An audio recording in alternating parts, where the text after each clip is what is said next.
we about to drop out section 3 real fast. You know what I'm saying? I got my boys up here. We about to get right. Or I could come out like this. This is section 3. We're going to talk about code switching.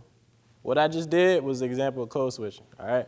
So it's going from pretty much the professional workplace and how you talk and your diction versus when you're out with your boys or your girls. It's a completely different scenario, and you got to know some do's and don'ts. So I'm going to let my panel talk a little bit more about it and just explain. I guess if I could have each panelist give one do or don't of the corporate world and just how to maneuver in the workplace.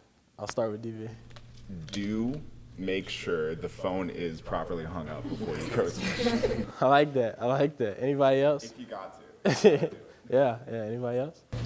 Do make sure that even when you're out with your boys and, practice speaking, with clarity, with diction. So that when you're in your workplace, it's just a normal thing. Yeah. Because people don't understand, if you speaking, so just laid back and, you cursing and all that stuff, that will show up eventually when you're in a professional situation.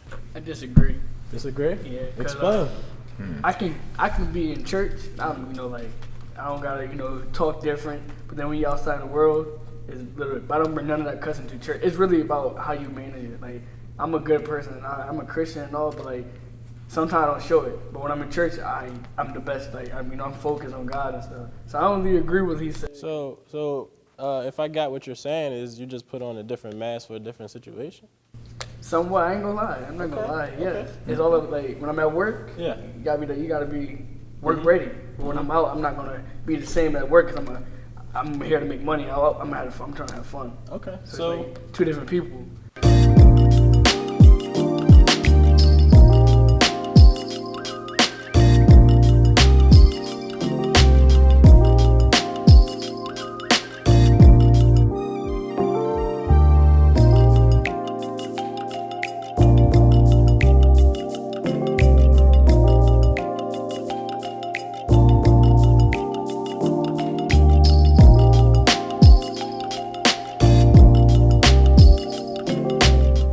Some of the panel, because I know I deal with this at my job. What happens when work and your personal life almost integrated?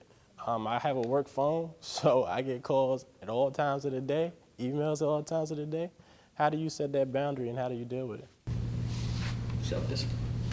Yeah. I agree with Andreas. I think you have to practice your craft, sort of speaking. I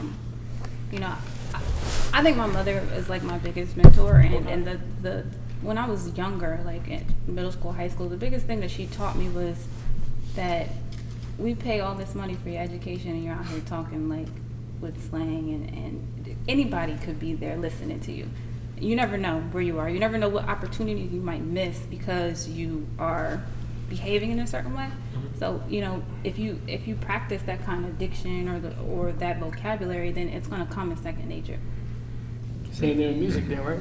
Same thing with how you practice. You don't want to listen to bad music because then that's just going to give you bad influence in life. It depends on your definition of bad music. Like cussing, that's not really good for you. But now these days, all the trap music, all cuss words usually. They all say cuss word or bad meanings. Yes, we're Christians, so we shouldn't be listening to that music anyway, number one. But we still do.